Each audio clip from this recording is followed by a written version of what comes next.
Hola a todos, bienvenidos a nuestro siguiente panel sobre políticas públicas inclusivas. Creo que ya tenemos a todos nuestros panelistas. Ya veo a Norma. Aquí está Alejandro, Ryan, hello. Falta Rafa. Y falta Rafa. Sí. Ya, aquí estoy. Hola. Hola, ¿qué tal? Sí. Buenas. Sí. Listo, pues ya estamos muy puntuales. Muchas gracias por estar en este panel.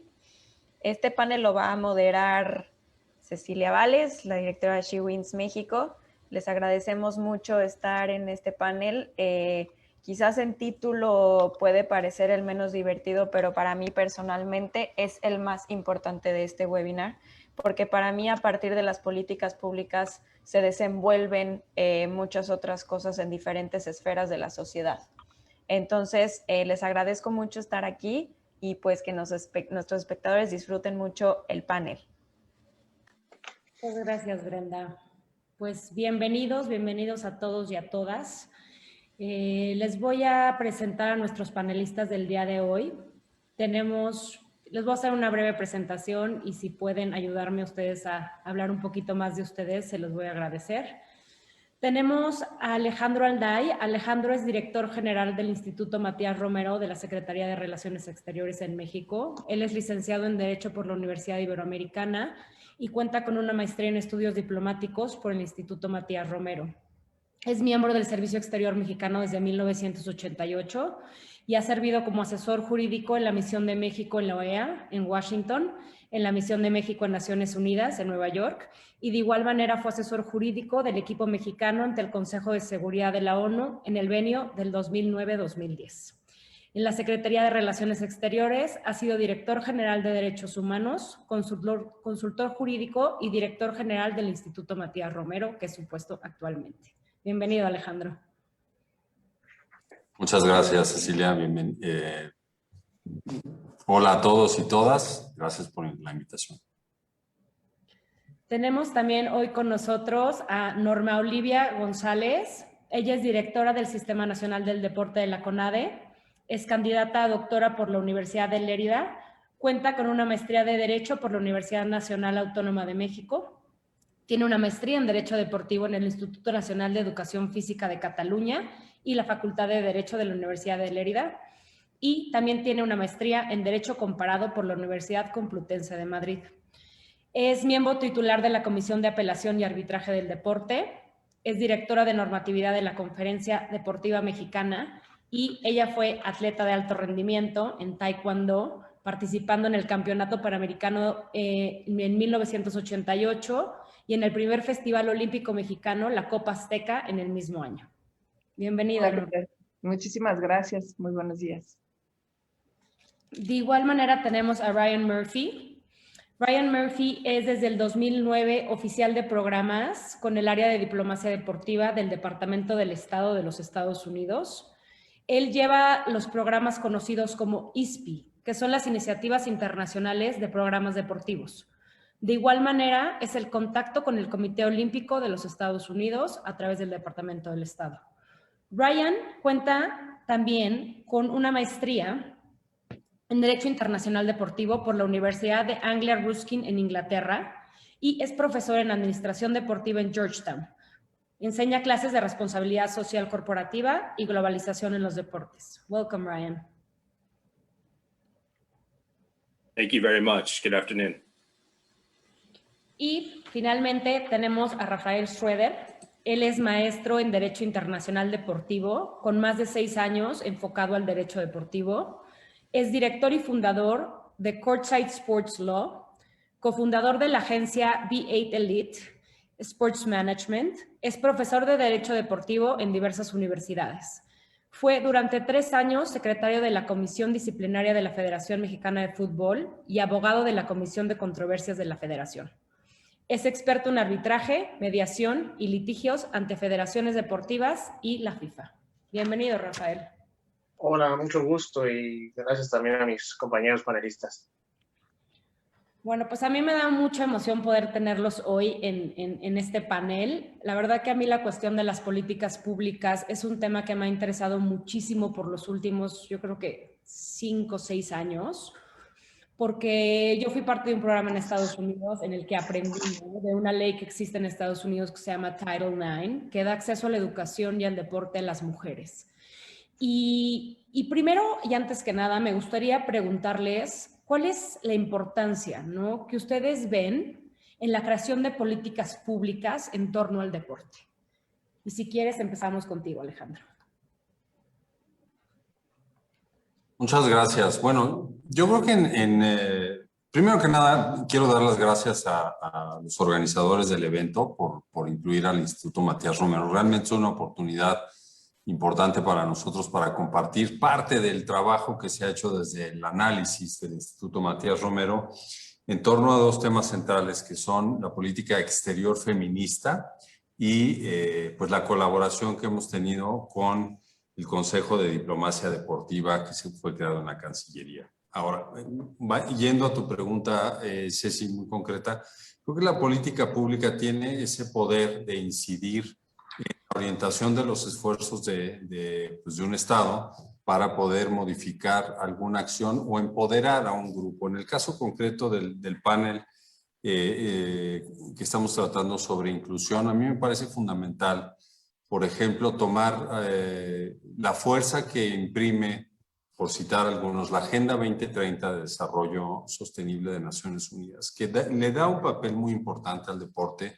como factor de desarrollo, pero también, y esto lo subrayo, también respalda el empoderamiento de las mujeres y de todos los grupos. Entonces, al ser uno de los objetivos, el objetivo 5, transversal, pues tiene un impacto importantísimo en los esfuerzos que lleve a cabo el Estado para incluir, desde luego, el tema de la equidad de género y de la no discriminación. Creo que el gran poder que tiene la política pública es precisamente poder cambiar los términos tradicionales o las inercias bajo las cuales, en el caso del deporte, ha sido concebido, porque el deporte sabemos muy bien que se basa históricamente en el binario hombre-mujer y los roles están perfectamente definidos desde el momento en que empezamos en la categoría masculina y la categoría femenina. Entonces, no hay un espacio claro de inclusión.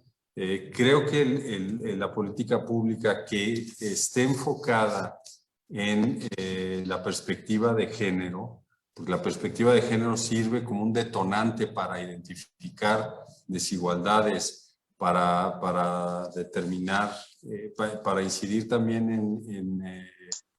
en la discriminación que hay, a lo mejor no deliberada, pero de facto en el deporte, hacia ciertos grupos que no han estado incluidos. Entonces, si tomamos en cuenta este binario hombre-mujer, pues la perspectiva de género ayuda para la inclusión y de mayor participación de las mujeres, pero también la inclusión de otros géneros que están plenamente reconocidos a nivel internacional que pueden participar en el deporte. Creo que sería mi primer comentario en esta parte, César. No, y me parece muy atinado, ¿no? Porque como dices, la ley antes, ¿no?, no traía esta perspectiva de género y era una cuestión binaria en el género, ¿no? Y hoy por hoy, pues, los términos tradicionales han cambiado, ¿no? La política pública debería de cambiar con estos términos tradicionales. Norma Olivia, si nos quieres compartir cuál es la importancia que tú ves, ¿no?, en torno a estas políticas públicas en el deporte. Mira, yo creo que, bueno, más allá de la inclusión, las disposiciones de la Constitución Política, de la Carta Magna, o sea, son muy claras en materia de la no discriminación. Es decir, el último párrafo del artículo primero establece, dice, queda prohibida toda discriminación motivada por origen étnico o nacional, el género, la edad, las discapacidades, la condición social, las condiciones de salud, la religión, las opiniones, las preferencias sexuales, el estado social o cualquier otra que atente contra la dignidad humana y tenga por objeto anular o menoscabar los derechos y libertades de las personas. Es decir, En consecuencia, toda política pública se plantea, organiza e implementa y se evalúa bajo esta disposición constitucional. Es decir, más que la inclusión sería la no discriminación, ¿no? Por lo tanto, la inclusión social es un criterio que se implementa desde la no discriminación, evitando la confusión que con el afán de la inclusión se proyectan acciones de exclusión, ¿ok? Ahora, sabemos, como sabemos nosotros, el deporte, bueno, se ha convertido en un sector importante de oportunidad por parte de los gobiernos, ¿no? Ya que se han emitido políticas deportivas para el desarrollo del deporte para toda la población. Y bueno, hay autores que establecen que la actividad deportiva adquiere relevancia para un gobierno y a partir de una faceta importante en una actividad social y económica lo hace por dos razones. Uno, la primera, que es que a partir de se puedan conseguir ganancias no deportivas, sino ganancias para combatir la exclusión social, reducir la obesidad infantil, demostrar poder político, atender inversiones económicas o la recuperación de espacios públicos, entre otras, ¿no? Y la segunda, que es que tiene un fuerte significado cultural en países desarrollados, el cual se demuestra con la cantidad de apoyo económico o la atención mediática que existe, ¿no? Que está puesta en los triunfos de los equipos, de lo de las ligas, los atletas nacionales, con el apoyo recibido tanto por parte de las federaciones deportivas nacionales como por parte del Estado. Ok, perfecto. Ryan, nos encantaría oír tu opinión acerca de la importancia que tú encuentras en las políticas públicas respecto al deporte. Yeah, of course. As Cecilia said, she was part of a program called the Global Sports Mentorship Program, which was funded out of our office at the U.S. Department of State Sports Diplomacy Division. And the core fundamental priorities of that is inclusion. So we have two tracks of that program. The one that Cecilia was on was our gender equity program, so our Empowering Women and Girls Through Sports initiative. And that centers around the Title IX law that we have here in the United States. We also have a cousin program to that called Sport for Community that focuses on adapted sports and disability sports and focused around the legislation of the Americans with Disabilities Act and that impact that it has on sports. So we've really embraced the foreign legislations that we have here in the United States into our programming. And I think the role of the US government or government in general on sports can really help open doors and increase the inclusion for individuals with disabilities, underserved, underprivileged minority communities, women and girls, as well as others. So I feel like the federal legislations have been extremely impactful here in the United States and have really helped open up those doors. So I know we'll talk about Title IX a little bit more throughout this panel, but just wanted to comment on those two federal legislations in the United States that have really helped solidify participation by both women and girls, individuals with disabilities, and marginalized communities. So I'll leave it at that. Gracias. Of course. Rafael, ahora desde tu trinchera, ¿no? Como abogado del deporte, ¿cuál es la importancia que tú ves en la creación de estas políticas públicas deportivas? Claro, mira, yo más o menos, para empezar, creo que el deporte, yo lo veo que es más o menos como un derecho humano innato que tenemos, ¿no? Es algo que practicamos por gusto, o sea, todo el mundo, desde que somos pequeños, bueno, en la mayoría de los casos lo practicamos por gusto, por diversión. No es que nadie nos obligue a correr, a jugar fútbol, a jugar básquetbol, a lo que sea, ¿no? Simplemente es algo que se hace no por una compensación económica, sino por diversión. A lo mejor ya después lo volvemos para una distracción de la mente, para revitalizarnos, ¿no? Entonces creo que uno de los importantes procesos que tiene que hacer el gobierno es sentar estas políticas públicas para crear una convivencia pacífica en la sociedad, ¿no? Te voy a dar un ejemplo, por ejemplo, que leí que en Islandia había muchísima adicción a pues, tabaco, alcohol y demás, y el gobierno implementó estas políticas, reabrió parques, centros de recreación y demás para fomentar el deporte en la sociedad, y por cada hijo que tú tuvieras, creo que al año les daban 500 euros, ¿no? Por decir una cantidad. Y así fue como, bueno, prácticamente Islandia es un país donde prácticamente es un paraíso, ¿no? Y por ejemplo, en la última Eurocopa que se vivió, fueron como la acción del Eurocopa. De repente ya estás viendo más islandeses en ligas importantes, por ahí hay un jugador en el Everton. Entonces creo que es importante que se implementen porque a través, si bien no, creo que el deporte no es la política pública más importante, pero creo que es un gran medio para llegar a otras políticas públicas como sería la seguridad social, la educación, inclusive hasta vivienda y sanidad, ¿no?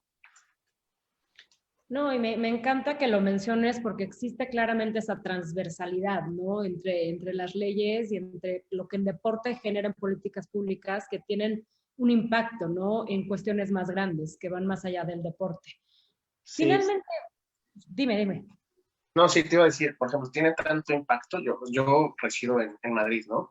Entonces, por aquí el deporte, simplemente solo el fútbol, influye en el 3.3% del Producto Interno Bruto de España. Entonces, es ahí donde te das cuenta de que solo un deporte, solo es uno, tiene esa gran influencia, ¿no? Bueno, es altísimo también lo que económicamente puede llegar a generar el deporte. Sí, ¿no? sí, sí. Ahora, digo, yo entiendo que a través del tiempo se han dado muchos cambios y modificaciones en el sistema deportivo mexicano. No es para venir a darles la clase de historia, pero les voy a dar un pequeño contexto, ¿no? En 1921, cuando estaba José Vasconcelos, que era el ministro de Educación Pública, él fue el primero, ¿no? Que dijo, vamos a crear un departamento de educación física. ¿No? En los 30 se crea la CODEME, ¿no? Que es la Confederación Deportiva Mexicana. En el 68 somos afortunados de ser sede de las Olimpiadas, ¿no? Y también a la par se crea el Congreso Internacional de Derecho del Deporte, ¿no? En los 70 tuvimos, bueno, un mundial, y en los 80 se crea lo que es la CONADE, ¿no? Y la CONADE trae algo muy importante con su creación, que es la Comisión Nacional del Deporte, porque es la primera vez que existe un órgano desconcentrado deportivo de la Secretaría de Educación Pública. Ahora, yo sé que México ha utilizado el deporte como herramienta de política exterior por muchos años, ¿no? Son casi 100 años que estamos dentro del ámbito internacional. Y Alejandro, esta pregunta va para ti. A mí me encantaría que nos platicaras cuál es la visión que tiene México hoy acerca de la política exterior y la relación que tiene con el deporte. Y también me encantaría que nos platicaras de la política exterior feminista que tiene el gobierno el día de hoy. ¿Cómo no, Ceci? Mira, con base en lo que hemos escuchado en la primera parte de este segmento del deporte, pues aparece como parte de la agenda política de las demandas de algunos colectivos, los colectivos feministas, por ejemplo, los colectivos de personas con capacidades distintas de la comunidad LGBTI, por citar algunos. Entonces, como cualquier otra institución, el deporte representa una oportunidad para repensar la política pública, para discutir y para construir o deconstruir algunos modelos. Entonces, en el caso de la política exterior, hace 2 años se anunció una política exterior feminista. ¿Qué tiene como eje transversal esta política exterior feminista? Que lo que quiere es orientar las acciones del gobierno para poder reducir, eliminar las diferencias estructurales, las brechas y las desigualdades de género, para construir una sociedad más justa y más próspera, una sociedad igualitaria. Entonces, aquí el deporte tiene obviamente un espacio importantísimo porque a través de esta política exterior feminista lo que se ha asentado es como un eje transversal en las actividades de política exterior, es el enfoque de derechos humanos, la perspectiva de género y la interseccionalidad en todas las áreas de la política exterior mexicana. Y aquí, pues, se suma la diplomacia deportiva. Entonces, por una parte, tienes una política exterior feminista que busca eliminar diferencias estructurales, eliminar desigualdad, eliminar brechas. Y por otra parte, también en la Cancillería, a través de un ejercicio más amplio de diplomacia pública, porque como todos conocemos en términos generales, la diplomacia pública busca incidir en ambientes externos a partir de las fortalezas de un país. Bueno, Para el tema del deporte, la diplomacia deportiva se presenta también como un espacio para asistir a la Cancillería en la promoción de la diplomacia pública de México a través del deporte, y puede también identificar algunos valores y el diseño de acciones que vayan orientados a fortalecer las relaciones exteriores del país, las relaciones internacionales por medio del deporte. Entonces se convierte el deporte en una herramienta de política exterior también. Si conjugamos la política feminista que busca eliminar desigualdades y la promoción del deporte, entonces encontramos un espacio espectacular para poder generar un cambio desde la política exterior en lo que sucede en el deporte y en este objetivo de que permee la igualdad de género en todas las actividades del país. Entonces, el deporte es un espacio fundamental para ello. Y la relación que tiene México con N países, si se llevan al terreno deportivo, pues puede ser una vía de gran utilidad para incidir en estas dos agendas que acabo de mencionar. Yo creo que en términos generales esta vinculación es afortunada porque además se puede aprovechar el elemento que mencioné anteriormente, la Agenda 2030, que le da entrada perfectamente a tanto a la política exterior feminista, la perspectiva de género, pero también a una diplomacia pública más amplia que llevada al deporte en diplomacia deportiva, pues genera un potencial muy grande para que nuestro país se pueda detonar el desarrollo con perspectiva de género, con base en el deporte también. Es un poco como se está trabajando la Cancillería. No, me parece interesantísimo porque también las mujeres necesitamos tener estos ejemplos a seguir, ¿no? Identificarnos con atletas, reconocernos en atletas, ¿no? Porque eso es lo que a nosotros nos permite decir esto es posible, ¿no? Puedo llegar ahí. Y también cuando hablamos del deporte como una herramienta de política exterior, tengo que mencionar sin duda una de mis experiencias más cercanas, que ha sido trabajando con el Departamento del Estado de los Estados Unidos. A través de She Wins México, nosotros hemos tenido la oportunidad de trabajar en programas de diplomacia deportiva, ¿no? En el que han venido atletas, mujeres de los Estados Unidos, ya hemos tenido la oportunidad de hacer clínicas, talleres, capacitación para entrenadores, pláticas con padres de familia. Y yo ahí veo una herramienta, ¿no? Muy importante de conexión entre países. Y ahí, Brian, me encantaría que nos platicaras cuál es la visión y la misión que tiene la diplomacia deportiva de los Estados Unidos. ¿Por qué invertir en esto? Yeah, so we've actually been very lucky. We've invested in sports as a diplomatic tool since 2002, which is when our office was created. We initially were started as generally a Muslim outreach tool after 9/11 in the United States to increase engagement between Muslim communities and the United States. We've since expanded to really all areas of the world, every country, a lot of different themes that we tackle, a lot of different sports. So we've really broadened our horizons there. But we also, every program that we do is tied to foreign policy goals of the United States government. So it could be refugee integration, it could be climate change, it could be gender equality, like I said, marginalized communities. So we tie all of our programs back to a specific foreign policy goal. And it's a great tool that our US embassies and US consulates overseas have taken advantage of and been able to capitalize to gain access to communities that they don't normally have access to abroad. So they might go into a community, an underserved community, roll out a soccer ball, a football, and that's going to open up a dialogue that a lot of higher level governmental agency interactions can't do. So we do truly value the impact that sports has in opening up the communities and opening up the doors in countries overseas, but also domestically in the United States. Cecilia, as you said, with She Wins, you've been involved in probably a few of our different programs. So obviously the Global Sports Mentorship Program, The program that I oversee, our International Sports Programming Initiative, we give grants to US-based nonprofit organizations and universities that help us implement these two-way exchanges.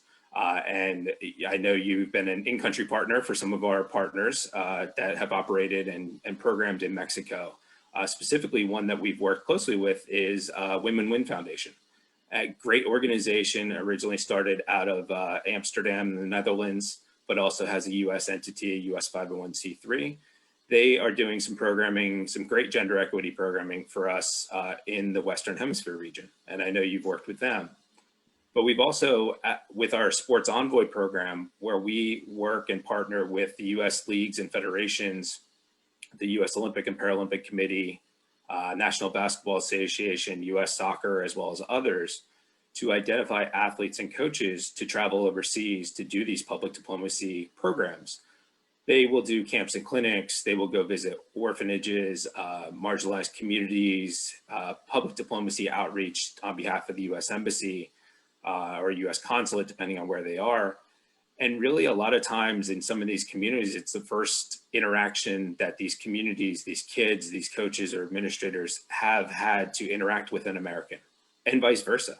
Most of our professional athletes don't get the opportunity to go on programs like this and experience programs like this and really give back to the communities that they serve, both domestically and overseas. So really, that's how we have integrated the sports diplomacy programming and attached it to foreign policy goals of the US government.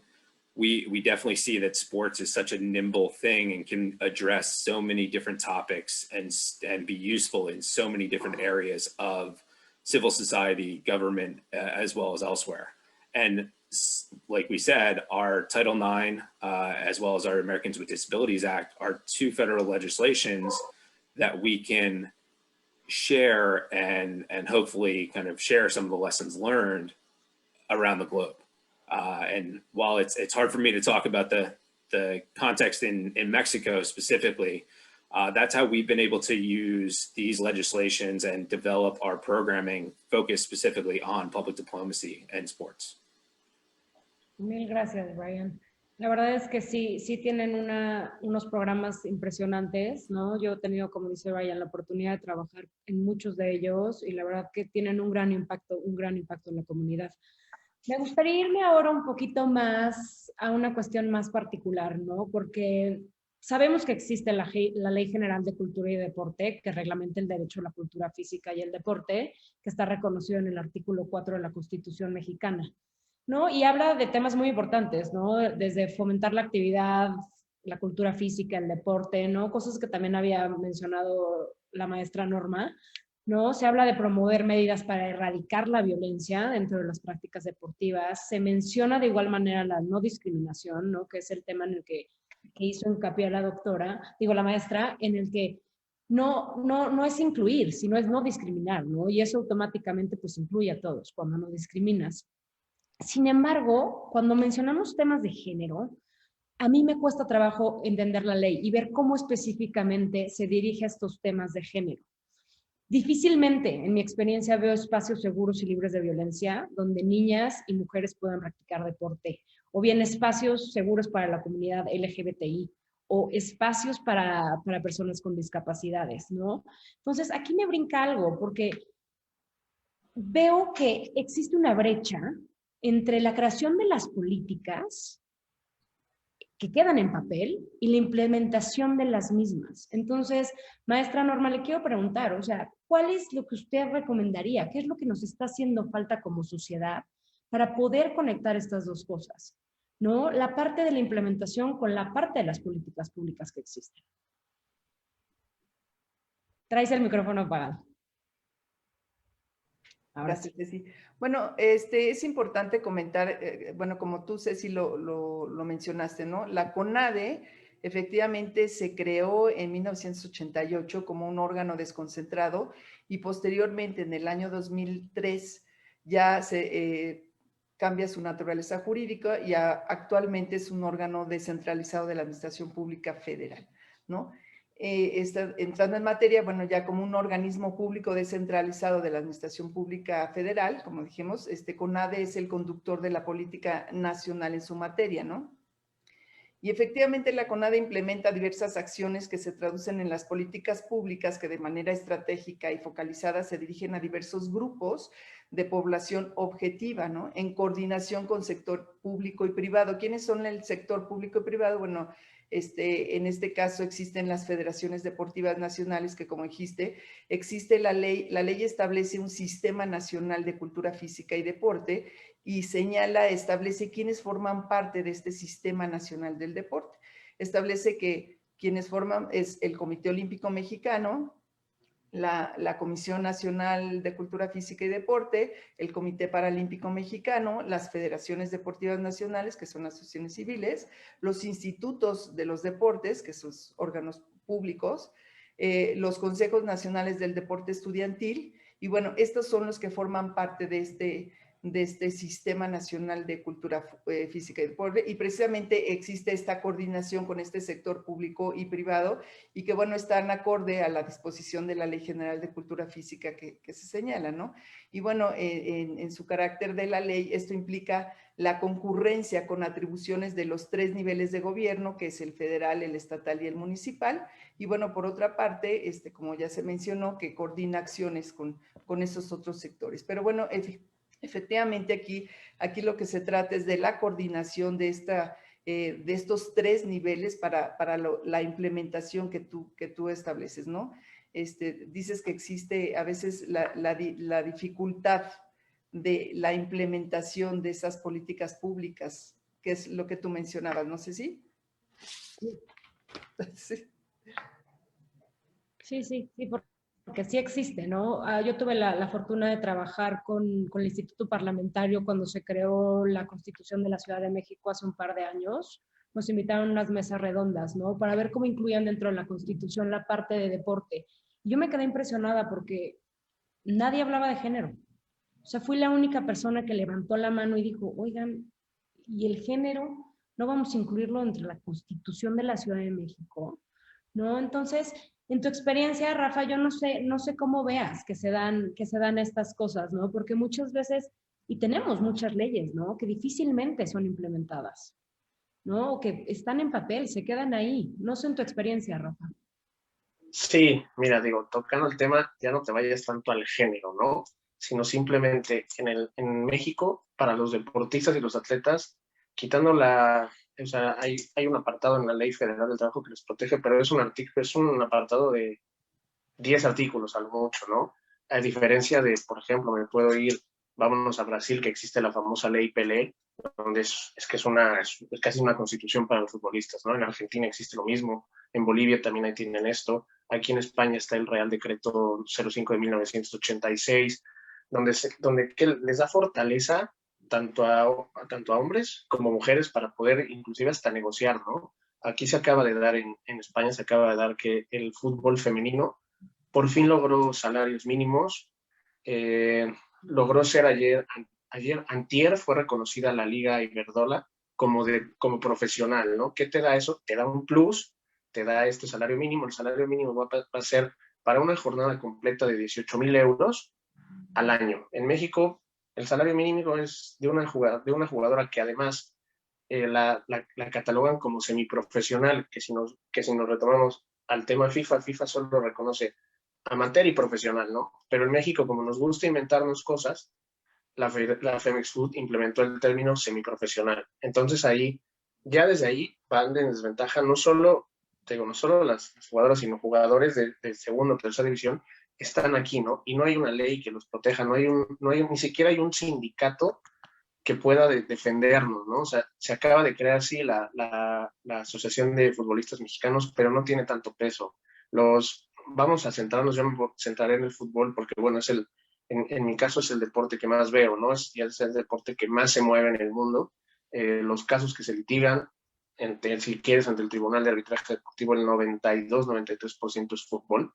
Y ahí es donde ves las brechas salariales, ¿no? Y sobre todo en México, te digo que al existir este pequeño capitulito en la Ley Federal del Trabajo, no hay algo que sea simplemente para definir a los atletas, ¿no? La Ley General de Cultura y Deporte, es más, la veo como una ley para educación física de las escuelas, ¿no? Pero no es algo así que rija al deporte profesional, o sea, no hay algo que una básquetbol, fútbol, béisbol, fútbol americano, tenis, taekwondo, box. No hay algo que lo conjunte tanto así como en otros países, o que cada deporte tuviese su propia ley, ¿no? Como es en el caso de, pues lo tiene Francia, lo tiene Alemania, lo tiene España, lo tienen estos países que tienen un poco más de educación deportiva, por así decirlo, ¿no?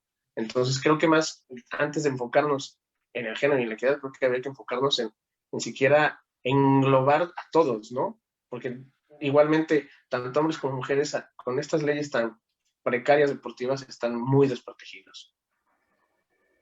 Oye, maestra Norma, a mí sí me encantaría oír tu opinión, porque sé que tú has trabajado muchísimo en el desarrollo de muchas leyes y estás muy metida en cuestiones de la política pública deportiva, ¿no? Entonces, me gustaría oír tu opinión acerca de, ¿crees que es la falta de leyes lo que tenemos o crees que es también un desconocimiento de la población en general de cómo utilizar estas leyes en nuestro beneficio?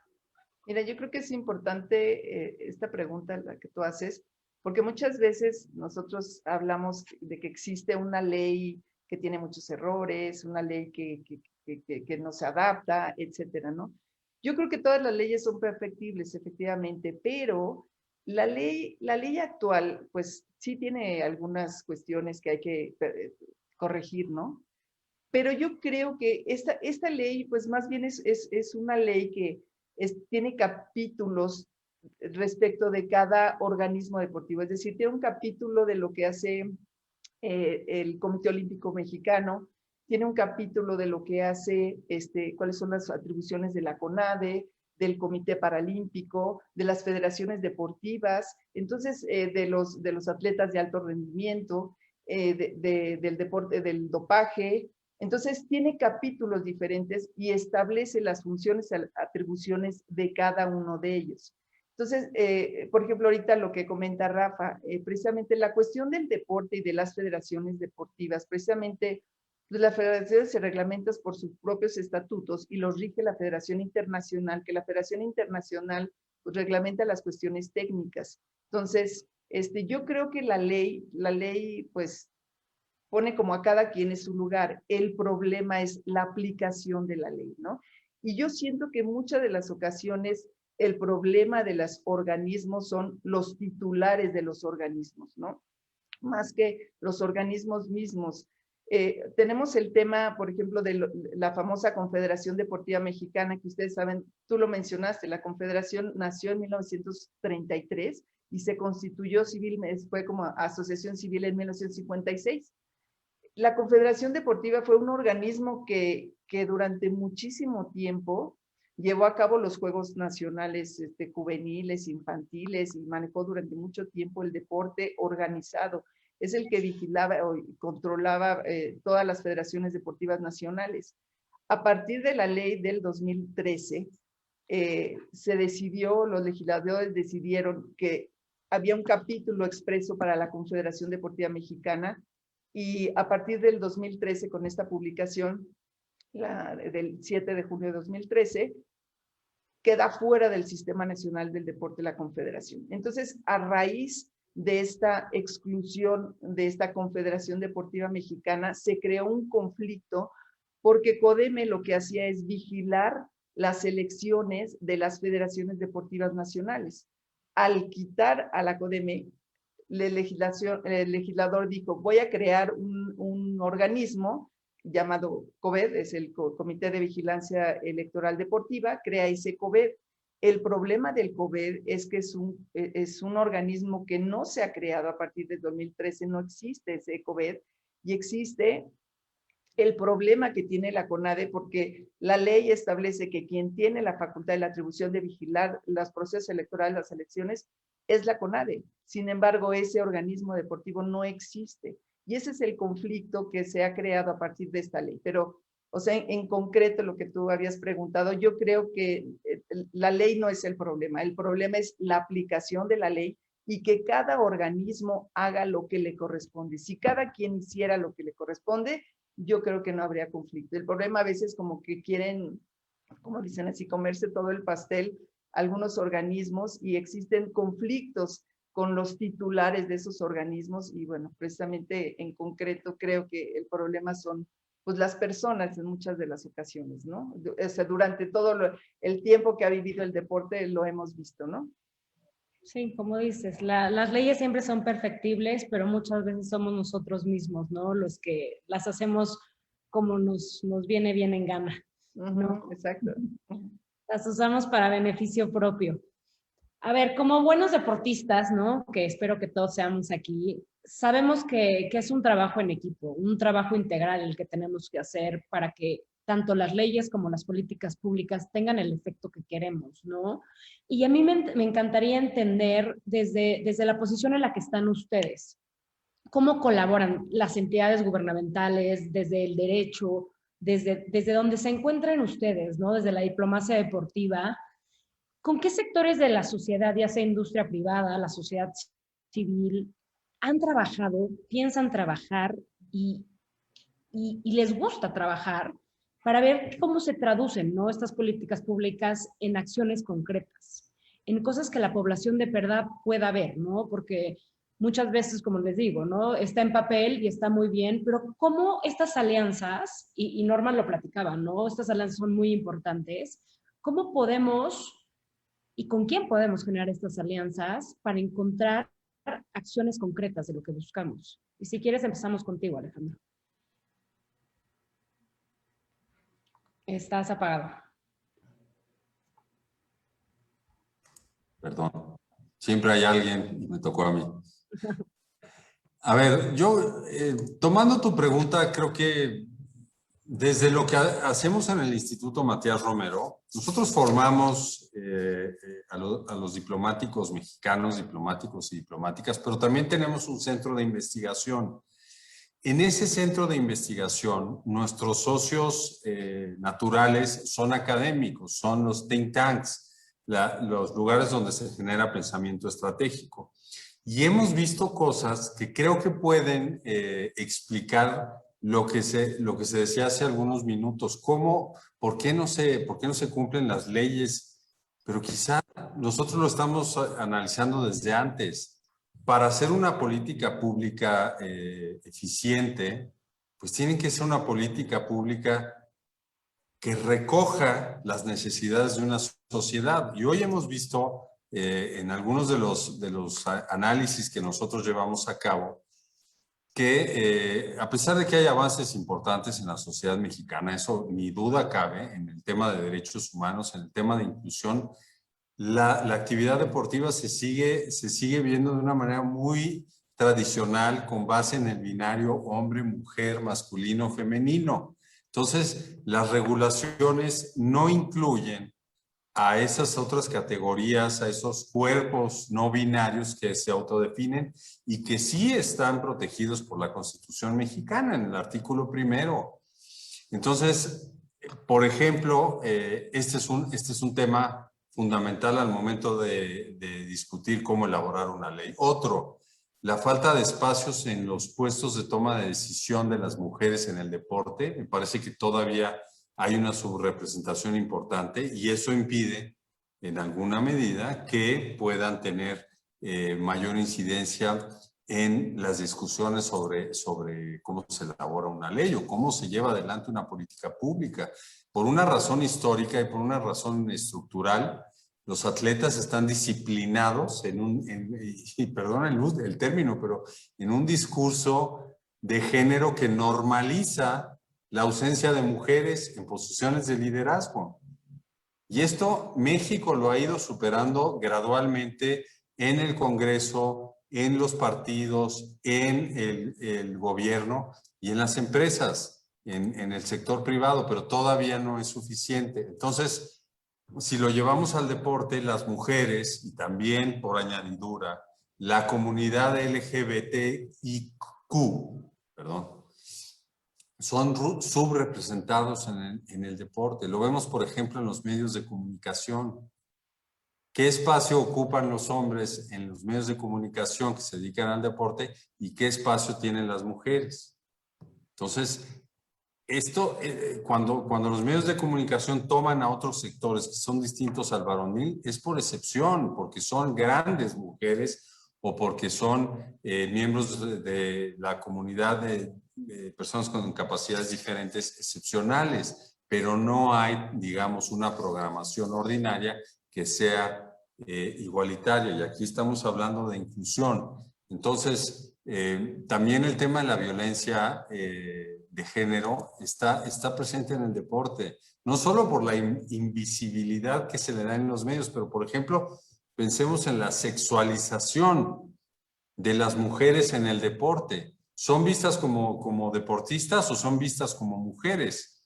Y lo que tú decías es fundamental, la falta de espacios públicos que sean seguros para que las mujeres puedan practicar deportes. Entonces, nosotros llevamos a cabo estos análisis con universidades, centros de investigación, nos arrojan esto, nos arrojan que es necesario poder hablar en unos términos mucho más naturales de otros sectores de la sociedad a los que no están dedicados en ocasiones los esfuerzos, las comunidades indígenas, las gentes con pocos recursos económicos, las discriminaciones por raza, por ejemplo, en el caso de México. Entonces, todo ello, yo creo que es importante reconocer que en México en los últimos 15 o 20 años ha habido un avance importantísimo y real para incluirles, pero sigue habiendo una brecha importante y eso creo que es parte de la agenda que a través de la política exterior, porque en la política exterior siempre traemos estándares internacionales, no estándares extranjeros, estándares internacionales que nosotros mismos como país somos parte de esa arquitectura para generar condiciones de inclusión y de igualdad con todos los grupos que sabemos que tienen una representación en nuestro país importante. Entonces, este es un tema que me parece que la política exterior puede visibilizar para tener acción en el país. Es un tema de derechos humanos, finalmente. Entonces, creo que la base que ya nos da la Constitución mexicana nos permite poner en marcha pues todo aquello que ya se menciona, lo mencionó Norma Olivia y Rafael, en el caso mexicano, para que la legislación sea incluyente, se cumpla y se pueda dar pues trato igualitario a todos los sectores de la sociedad mexicana que están interesadas en llevar a cabo una actividad deportiva y una actividad deportiva de alto nivel también. Esto no nada más se trata de tomar los tarahumaras cuando pues nos sirven como modelo para mostrar cuánto pueden correr, ¿no? Descalzos, además. Hay que trabajar, en mi opinión, por lo que hemos estudiado con la academia, en una política absolutamente inclusiva. Y repito, hay muchos avances, pero todavía observamos algunos espacios de mejora. Gracias. Sí, sin duda, espacios para mejora siempre hay. Me quiero corregir porque ya me mandó regañar mi abogada Majo Cambranis, que la Ciudad de México no tiene constitución, que tenemos códigos, ¿no? Entonces, me corrijo, no me vayan aquí a luego regañar, pero no sé por la cara de la maestra Norma si lo dije bien o lo dije mal, pero bueno. Con el tema de lo que platicaba Alejandro, que me parece muy importante, en este tema que mencionas, ¿no? Las políticas públicas nacen de las necesidades de la sociedad, ¿no? Y ahora el tema muy importante es esto del deporte binario, ¿no? Como lo vemos, deporte para hombre y para mujer. Y Ryan, perdón, porque sé que este no es tu tema principal, yo sé que tú trabajas principalmente con diplomacia deportiva, pero me encantaría que nos platicaras un poco de cómo va el tema de esa creación de leyes para darle acceso a los atletas transgénero al deporte, ¿no? Sé que ha sido un tema muy controversial en los Estados Unidos, pero muy importante, ¿no? Porque están abriendo ustedes la pauta de decir, ¿no? Todos tenemos, todes tenemos derecho al deporte, ¿no? Entonces, me encantaría que nos pudieras platicar de eso, Ryan. Yeah, for us, obviously in all of our programs, we don't discriminate based on gender, race, religion, any form necessary. So our programs are open to everyone.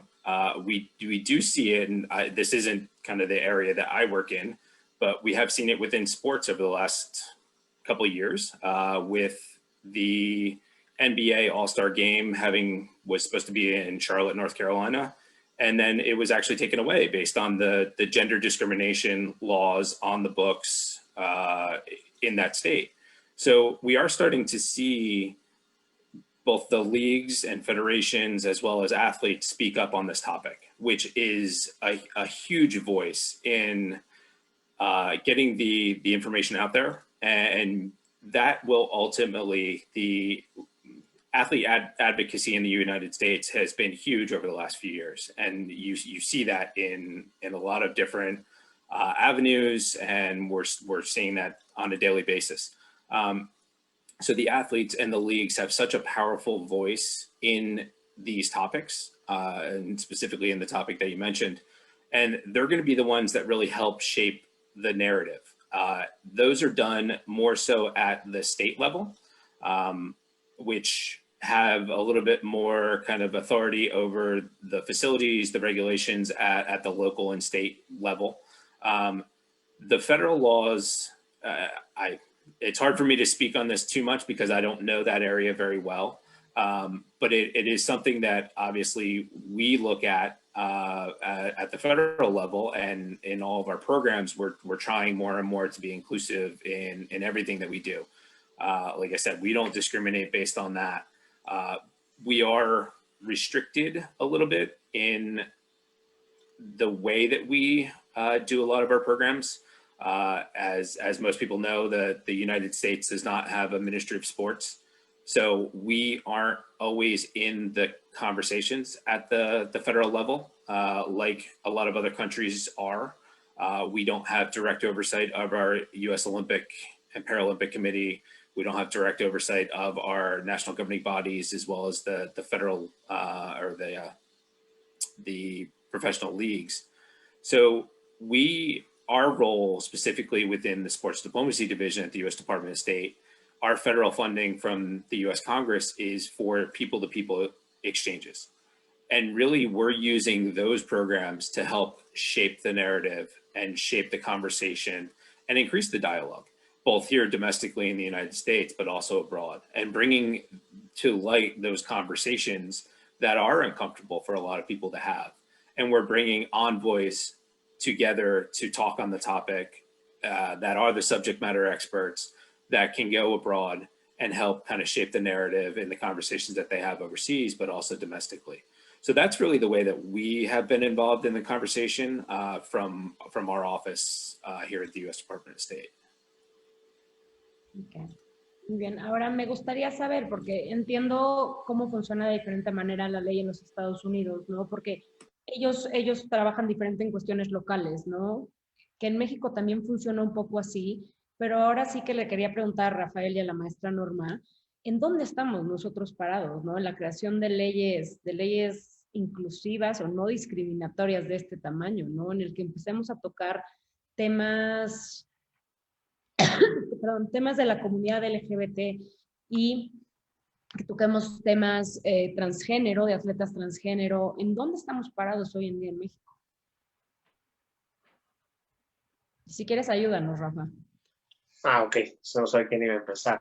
Yo creo que estamos, es mi opinión personal, muy abajo, porque el mayor reto que tenemos es, y no me cansaré de decirlo, ¿no? Lo he dicho en varios webinars y en varios seminarios, es la falta de educación que tenemos, ¿no? Porque tenemos dinero, tenemos oportunidades, tenemos sitios, tenemos lugares y sobre todo tenemos talento, ¿no? Pero esta falta de educación que todos tenemos y que empieza probablemente en los hogares sin que nos demos cuenta, el clásico, ay, juegas como niña, ¿no? O pegas como niña, o creo que hace poco que pasó de Carlos, no me acuerdo, Salcedo, el de Tigres, que dijo, aquí no se juegan Barbies, ¿no? Y se le fue encima todo el fútbol femenil. Por ejemplo, este tipo de educación se ve no solo siquiera en salarios, sino los clubes de fútbol, ellos viajan en avión, ¿no? El equipo varonil va en avión, va en primera clase, buenos hoteles, bueno, además, el fútbol femenil generalmente van en autobús, ¿no? Entonces esos son temas de que ni siquiera vayámonos ya ni a los salarios, porque ahí no podemos hablar, ¿no? Son cosas extremas, pero desde este sencillo punto de vista, ¿no? Unos viajan en avión, primera clase, hoteles, las otras se van en camión y a lo mejor a veces les toca ida y vuelta. Entonces creo que sí estamos muy lejos. Estados Unidos obviamente creo que se maneja aparte en temas de deporte, no podemos voltearnos a ver en ese mismo espejo, pero podríamos voltear a vernos a otros, ¿no? Y yo sí creo que más que un lenguaje inclusivo o esto, hay que entender y saber y aprender a diferenciar, es mi opinión, ¿no? No vamos a ser iguales ni los hombres, ni las mujeres, ni la comunidad, ¿no? Tenemos nuestras diferencias, pero sí podemos tener la equidad tanto en salarios como en oportunidades, como en todo, porque iguales no vamos a poder ser nunca, somos distintos, es más, ni siquiera Alejandro y Ryan somos iguales, los tres somos hombres, ¿no? Entonces ahí es donde, creo que ahí primero es donde se tiene que empezar a entender y de ahí podemos empezar a partir para pensar en temas de equidad, tanto salarios como de oportunidades, ¿no? Y solo quería complementar un poco a Alejandro sobre que casi no hay mujeres en decisiones, bueno, en instituciones. Me parece importante lo que ha hecho FIFA, que por ejemplo Fatma Samouré es la secretaria general, o sea, podemos decir que es la segunda al mando de FIFA, y también está Maja Kustia, ¿no? Que ella es como la segunda al mando en el tema legal. Entonces tienes cubierto el tema administrativo y el tema legal por mujeres, entonces me parece importante. Y si te das cuenta, pues el último mundial de femenil, estadios llenos, este tipo de cosas, ¿no? Entonces me parece importante, nada más recalcar eso. Sí, nos encantaría poder empezar a ver también eso en México, ¿no? Digo, finalmente la Liga de Fútbol Femenil, ¿no? Está dirigida por Mariana Gutiérrez, que es una mujer, ¿no? Pero yo estoy de acuerdo con Alejandro, eso tiene que crecer a grandes pasos. Maestra Norma, ¿qué me comentas del tema? Relativo a ese tema, inclusive también en los institutos de los deportes de los estados, también ahora me sorprende porque hay muchas mujeres directoras de institutos de deporte, está en el caso de Chiapas, Colima, Tabasco estaba, no son varias directoras que son muy capaces, muy talentosas y que realmente están tomando lugares muy importantes, ¿no? En el caso de las federaciones deportivas mexicanas sí existe muy poca dirigente mujer, ¿no? Sí, la verdad, de un porcentaje de 80 federaciones, no sé si tienen 10 federaciones que sean mujeres. Entonces, la verdad, el porcentaje es muy poco, ¿no? En el caso del Comité Olímpico Mexicano, bueno, el Comité Olímpico Mexicano, el Comité Olímpico Internacional, como nosotros sabemos, exige un porcentaje para que todos los comités olímpicos nacionales tengan un porcentaje que es el 20% de mujeres dentro de su comité ejecutivo. Entonces, en ese sentido es importante. Y respecto de lo que comentabas de la inclusión en la legislación, como yo señalaba, más que inclusión en la legislación está la parte de la no discriminación. Entonces, precisamente por eso creo que hay una parte, hay un apartado en el caso de la ley del deporte, en la Ley General de Cultura Física y Deporte, la parte, por ejemplo, de los paralímpicos, ¿no? Del Comité Paralímpico Mexicano. Esta inclusión de este capítulo no existía en un principio. O sea, la ley que dijimos que fue de 1990, que ha tenido reformas 2000, 2003, 2013, no lo incluía hasta ya después cuando existe ahora esa parte del comité que, bueno, más bien es una condición, ¿no? La discapacidad que sería una condición.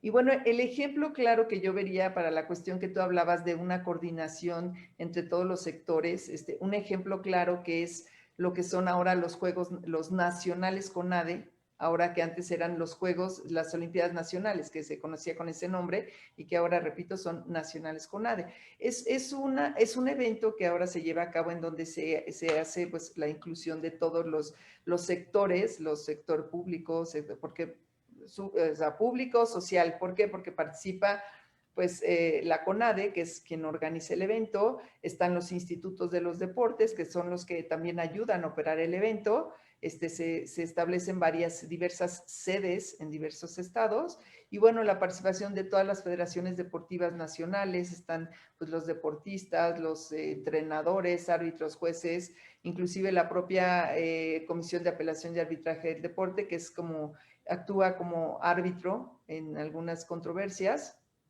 Y bueno, creo que es un ejemplo de un evento que se lleva a cabo como parte pues de un programa que tiene la Comisión Nacional de Cultura Física y Deporte, ¿no? Ahí podemos ver la coordinación de todos esos sectores sociales y privados que existen. Oye, y aquí Pablo Rossetti tiene una pregunta muy interesante, que ahora que hablaste en cuestiones de controversias, no sé qué tanto conozcan la ley Title IX de los Estados Unidos, pero él dice que si para poder tener un reglamento, un código, una ley que proteja más a los atletas y a sus derechos, que si esto tiene que empezar de manera obligatoria desde el Poder Legislativo o puede iniciarse desde demandas y controversias que nazcan de la gente misma, como fue con el caso de Title IX.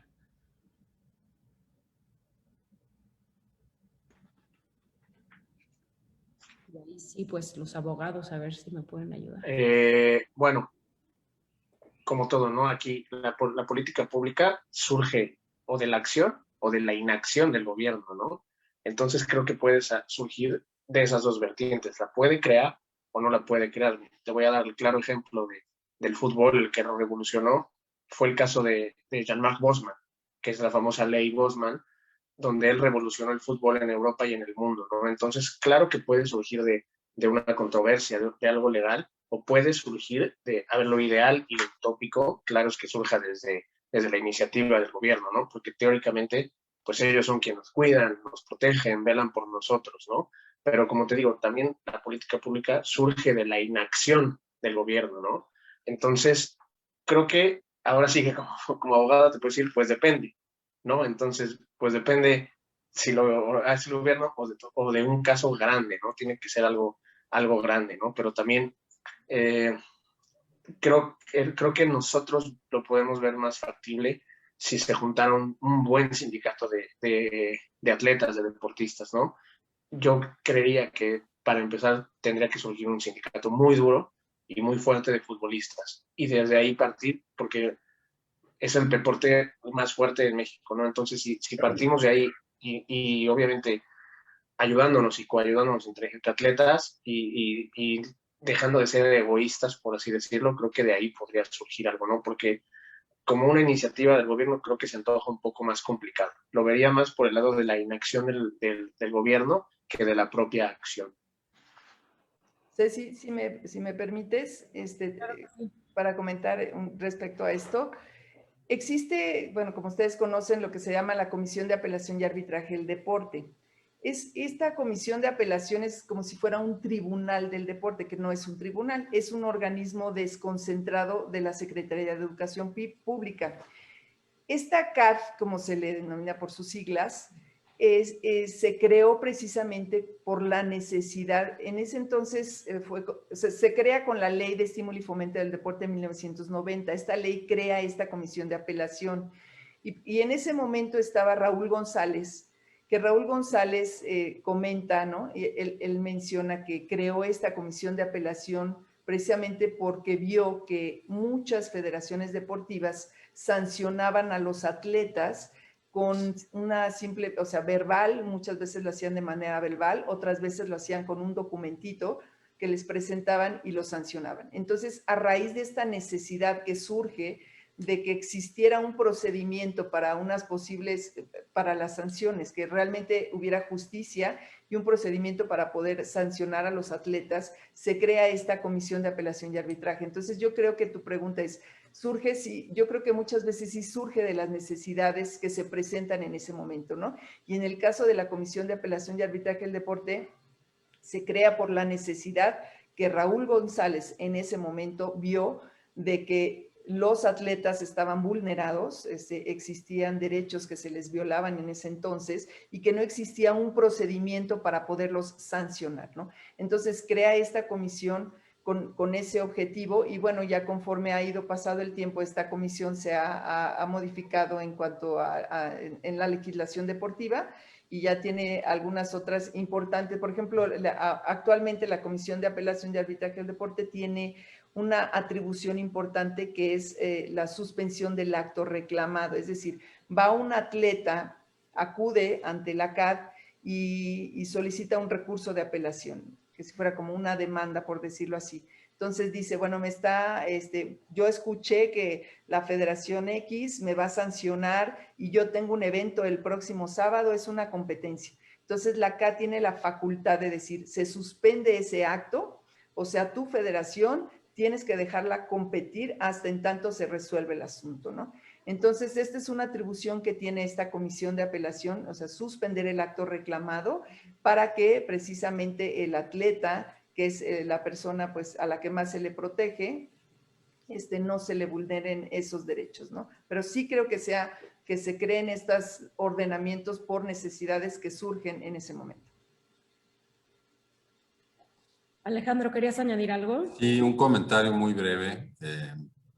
Sin tratar de hacer esto una disertación de tipo jurídico, pero sí es importante saber para quienes preguntan que las leyes las pueden impulsar todos los legisladores, tanto a nivel federal, Congreso Federal, como en las legislaturas estatales. Pues para ello hay que llegar a los distintos grupos parlamentarios y eso lo hacen muy bien las organizaciones de la sociedad civil, los distintos colectivos que quieren generar una legislación en tal sentido, ¿no? Ahí también los ciudadanos pueden iniciar una ley. Ahí el artículo 71 de la Constitución da un umbral de qué se necesita, cuántos ciudadanos se necesitan para ello, pero en términos generales es acercarse a los representantes populares para poder incidir en una legislación.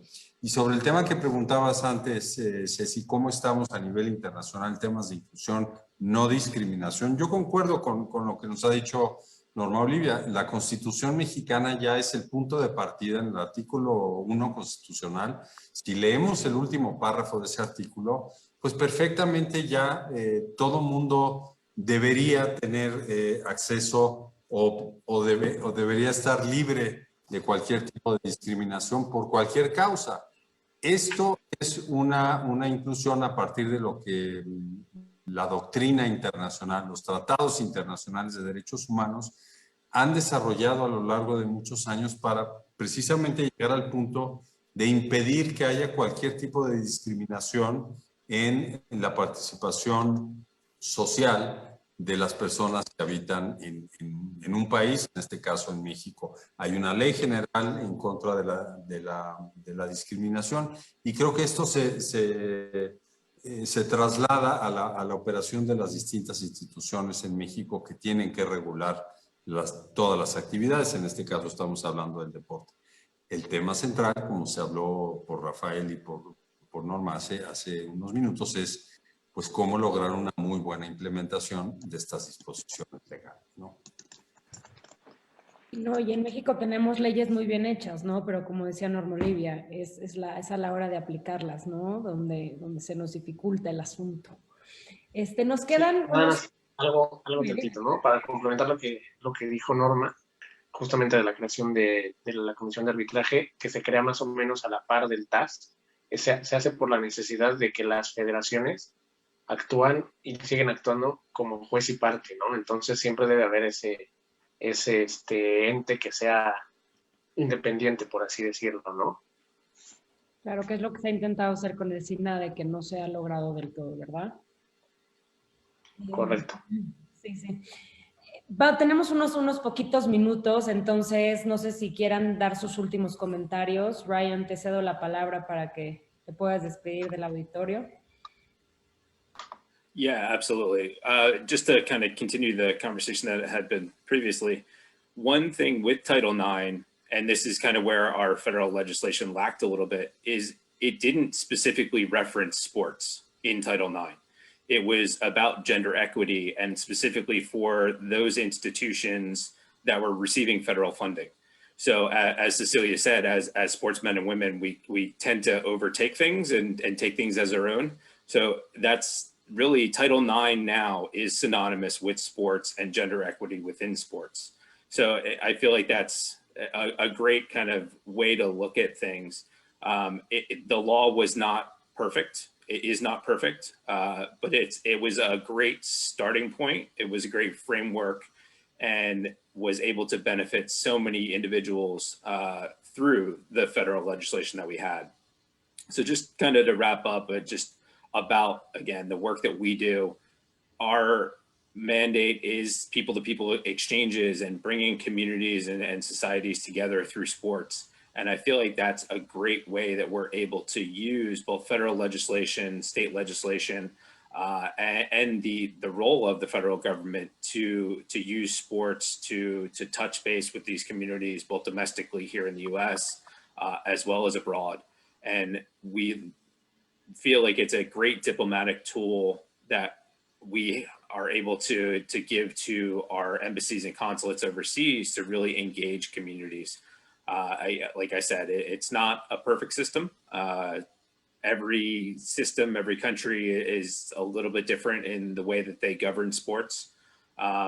Ours seems to work for us right now. That could change, you never know. But I feel like through these collaborative processes and we're starting to see more and more countries and even just over the last 2 days, the European Union is holding a conference on sports diplomacy and trying to do a European Union framework on sports diplomacy.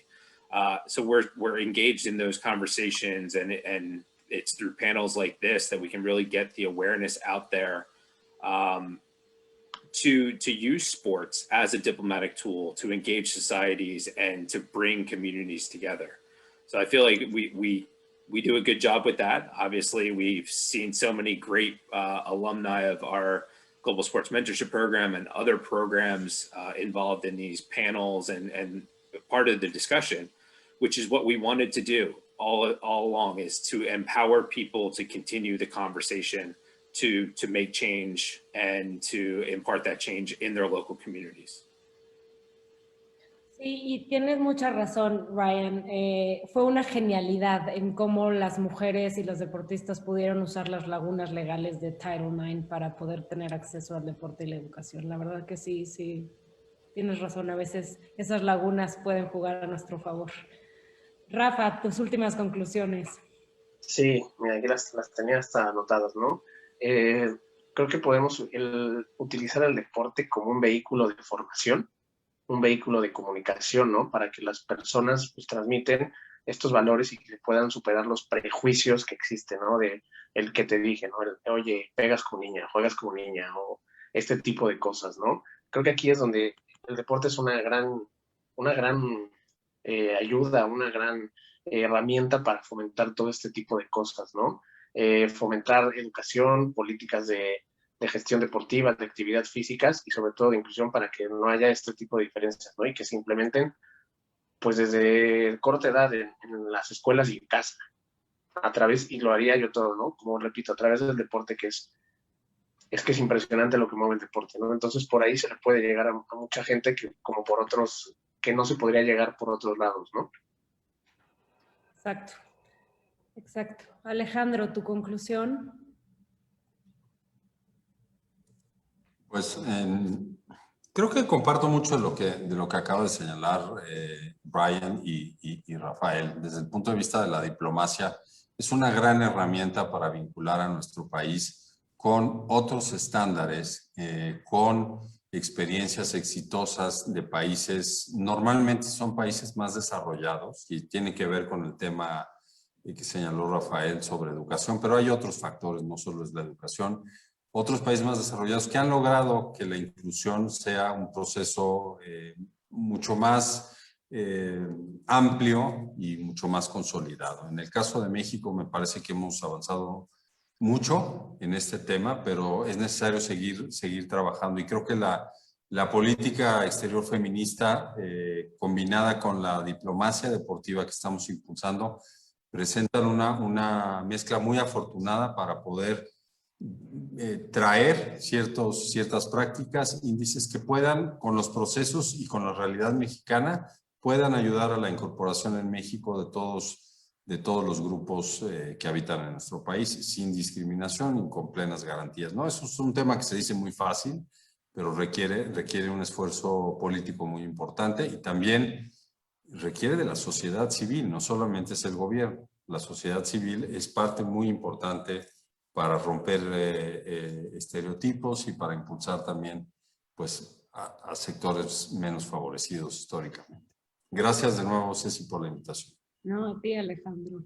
Y terminamos contigo, Norma Olivia. Tu micrófono.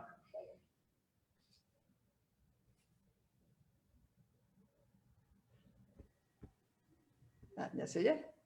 Buenas tardes. Ay, gracias.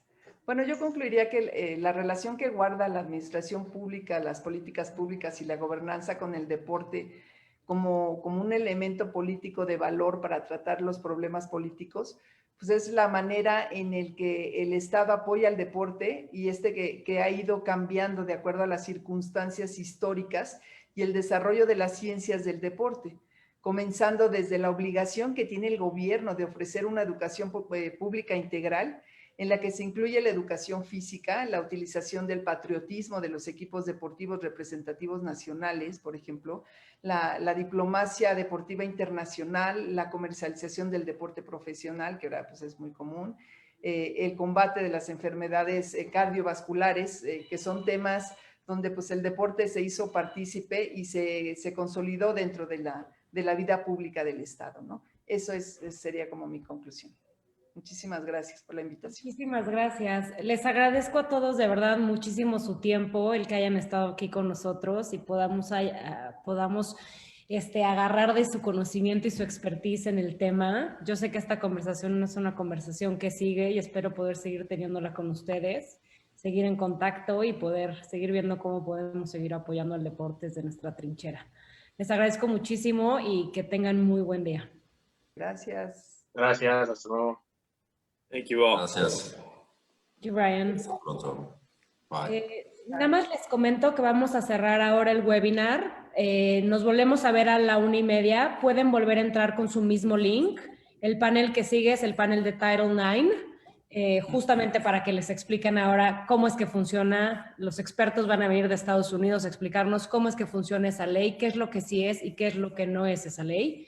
Entonces, les pido bueno, los vamos a sacar del webinar y les pido que se vuelvan a conectar y nos vemos a la 1:30, por favor. Muchas gracias. Gracias.